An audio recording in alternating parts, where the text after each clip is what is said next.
नाज़रीन ग्रामी, बरसगीर पाक व हिंद की तारीख शुजाअत, जंगी सलाहियत और बहादुरी की अनगिनत दास्तानों से भरी पड़ी है। बड़े बड़े जर्नैल, जंगजू और सिपा सालार बरसगीर की सरजमीन पर पैदा हुए। इन्हीं में सुल्तान मोहम्मद गौरी का नाम भी शामिल है। सुल्तान मोहम्मद गौरी ने बरसगीर के नामवर हुक्मरान पृथ्वीराज चौहान को बदतरीन शिकस्त दी और इसे गजनी ले जाकर गरम सिलाई से इसकी आंखें तक फोड़ डाली। पृथ्वीराज चौहान कौन था और सुल्तान मोहम्मद गौरी से होने वाली जंग में पृथ्वीराज चौहान को कितना नुकसान हुआ, आज हम आपको इसी मार्के के अहम पहलुओं से शनासाई देने की कोशिश करेंगे। इससे कबल कि हम तारीख के ओझल राजों से पर्दा उठाएं, देखने और सुनने वालों से इल्तमास है कि इस कीमती वीडियो को आखिर तक जरूर देखिएगा और अगर ये वीडियो आपकी मालूमात में इजाफे का बायस बने तो इसे लाइक करते हुए अपने दीगर दोस्तों के साथ शेयर करके हमारी हौसला अफजाई जरूर कर दीजिएगा।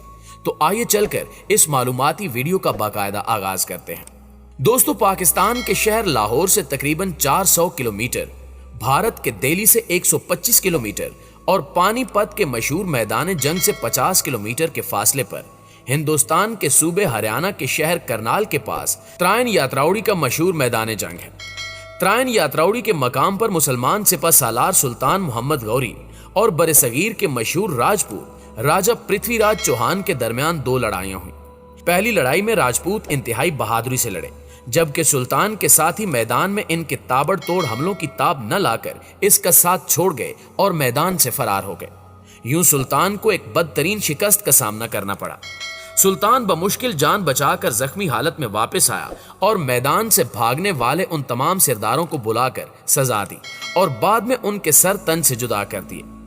उस वक्त हिंदुस्तान के शुमाल के तमाम इलाकों में पृथ्वीराज चौहान और जनूब के तमाम इलाकों में उसका रिश्तेदार जयचंद हुक्मरान थे। दोनों के बाहमी ताल्लुकात कुछ खुशगवार न थे। पृथ्वीराज चौहान की फतह से जयचंद खुश नहीं था, क्योंकि वो इसकी शिकस्त का ख्वाहिशमंद था। राजा जयचंद की खूबसूरत बेटी नजूकता पृथ्वीराज की बहादुरी और शुजाअत की दास्तानें सुन सुनकर उस पर फरिफ्ता थी और उससे शादी की ख्वाहिशमंद थी।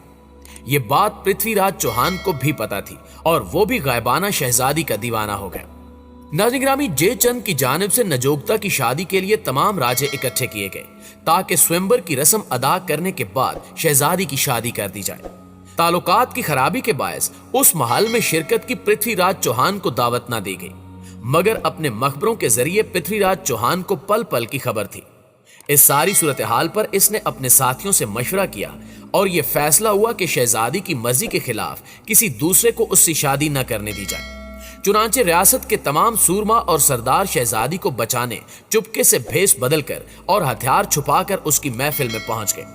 महफिल में तमाम राजे बैठे थे और उनसे परे एक तरफ पृथ्वीराज चौहान का बुत सजाया गया था, जिसका मकसद था कि किसी तरह पृथ्वीराज चौहान की बेइज्जती की जाए। स्वयंवर की रस्म शुरू हुई तो शहजादी महल में हार लेकर आई। हर राजे की गर्दन उस हार की तमन्नाई थी कि जिसके गले में हार डाल दे वही इसका दूल्हा होगा, मगर शहजादी हर एक के पास गुजरती पृथ्वीराज चौहान के बुत तक पहुंची और उसे हार पहना दिया। पृथ्वीराज चौहान के सरदार उसी लम्हे आगे बढ़े और शहजादी को उठाकर अपने साथ ले गए। कुछ सरदार मज़ाहमत के लिए रुक गए और वहीं लड़ाई में मारे गए। पीछा करने वालों को रोकने के लिए हर थोड़े फासले पर कुछ सरदार रुकते और कम तादाद के बायस मारे जाते। शहजादी तो किसी तरह पृथ्वीराज चौहान तक पहुंच गई, मगर अमलन इसके सारे सरदारों की कुर्बानी देकर राजा जयचंद ने अपनी बेइज्जती का बदला लेने के लिए सुल्तान मोहम्मद गौरी को पृथ्वीराज चौहान पर हमले की तरगीब दी और अपनी मदद का वादा भी किया। सुल्तान मोहम्मद गौरी फौरन अपनी सिपाह लेकर त्राइन यात्राउड़ी के मैदान में पहुंच गया। पृथ्वीराज चौहान उस वक्त बुरे हालात में था। इसके तमाम सरदार मारे जा चुके थे। अब इसके पूरे लश्कर में कोई बुलंद हिम्मत और जर्री सरदार मौजूद नहीं था। राजा जयचंद भी इसका मुखालिफ और सुल्तान का हलीफ था। चंद सरदारों के साथ इसने सुल्तान मोहम्मद गौरी का मुकाबला किया, मगर बुरी तरह शिकस्त खाई और गिरफ्तार हुआ। प्यारे साथियों, सुल्तान मोहम्मद गौरी पृथ्वीराज चौहान को गिरफ्तार करके अपने साथ गजनी ले गया। वहां पहुंचकर सुल्तान ने राजा की आंखों में गर्म सिलाइयां फेर कर उसे अंधा कर दिया और पाबे जंजीर कैद में डाल दिया। त्राइन यात्राउड़ी की इस दूसरी जंग में सुल्तान मोहम्मद गौरी की फतह ने हिंदुस्तान की तारीख बदल दी। वो मुल्क जहां सदियों से हिंदुओं का राज था, उस दिन हिंदुओं के हाथ से निकल गया। उस जंग में सुल्तान मोहम्मद गौरी की फतह ने यह फैसला दिया कि इस मुल्क पर आइंदा हिंदुओं का नहीं बल्कि मुसलमानों का राज होगा। پھر اس کے بعد چشم فلک نے دیکھا کہ اس کے بعد تقریباً 300 سال سے زیادہ مسلمان اس ملک کے سیاہ و سفید کے مالک رہے۔ چند کوی پرتھوی راج چوہان کے دربار کا شاعر تھا۔ وہ پرتھوی راج چوہان کا انتہائی وفادار تھا۔ وہ پرتھوی راج کی گرفتاری اور غزنی منتقلی کے بعد اس کے پیچھے غزنی پہنچ گیا۔ وہاں اسے اپنے راجا کی حالت کہ وہ اندھا کر دیا گیا ہے اور پابہ زنجیر قید ہے کی خبر ملی تو بہت اداس ہوا۔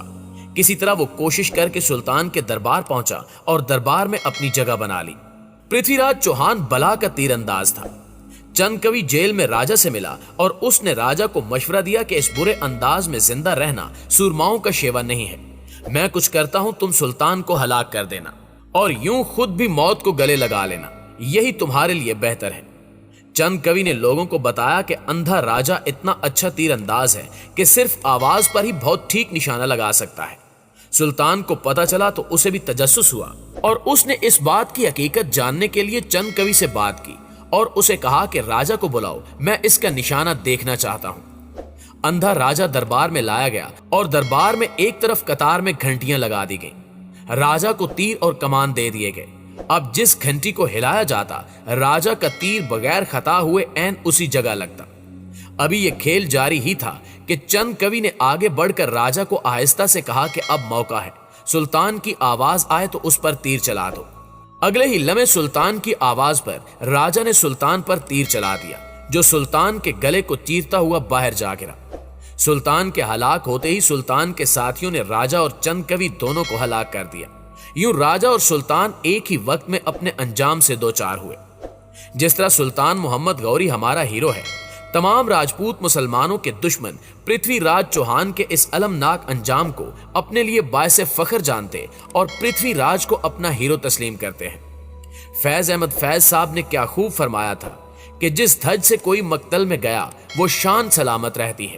ناظرین گرامی، تاریخی اعتبار سے پرتھوی راج چوہان نے سن 1178 سے سن 1192 تک دہلی، اجمیر، راجستھان، ہریانہ، مدھیہ پردیش اور اتر پردیش پر حکومت کی۔ اس کا تعلق گجر قوم کے چوہان قبیلے سے تھا۔ وہ سن 1166 عیسوی میں گجرات میں پیدا ہوا۔ اس کے باپ کا نام سومی شور تھا اور اس کی ماں کا نام کرپورا دیوی تھا، جو کلاچوری شہزادی تھی۔ پرتھوی راج دوئم کی وفات کے بعد جب سومی شور اجمیر کا حکمران بنا تو اس وقت ان کا خاندان گجرات سے اجمیر منتقل ہو گیا۔ پرتھوی راج کا باپ سومی شور بھی گجر ہی کہلاتا تھا۔ اس علاقے پر وسال دیو نے 1150 سے 1164 تک حکومت کی اور اسی نے چوہان سلطنت کو ایک امپائر کی شکل دی تھی۔ وہ بھی تاریخ میں چوہان گجر کہلایا۔ اسی علاقے پر سن 911 میں گرجر دتی دیو نارائن چوہان کی حکومت تھی، جس کو اس زمانے میں ایک دیوتا کی حیثیت حاصل تھی اور وہ بھی تاریخ میں واضح طور پر گجر کہلایا۔ آریاؤں کی قدیم کتب کے مطابق دیو نارائن کا باپ سوائی گجر ان 24 گجر بھائیوں میں سے ایک تھا جو بہادری سے ایک جنگ میں لڑے تھے۔ اسی طرح تاریخ میں بے شمار راجے اور مہاراجے گزرے ہیں جو کہ چوہان گجر کہلاتے ہیں۔ سب سے بڑا ثبوت یہ ہے کہ پرتھوی راج چوہان کی نسل سے جو لوگ بھی انڈیا اور پاکستان میں ہیں وہ آج بھی خود کو گجر ہی مانتے ہیں۔ جی تو پیارے ساتھیوں، یہ تھی ہماری آج کی ویڈیو۔ آپ دوستوں کی رائے اس حوالے سے کیا کہتی ہے کمنٹ کر کے ہمارے ساتھ شیئر ضرور کیجیے گا۔ انشاءاللہ آپ سے ملاقات ہوتی ہے اگلی ویڈیو میں، تب تک اپنا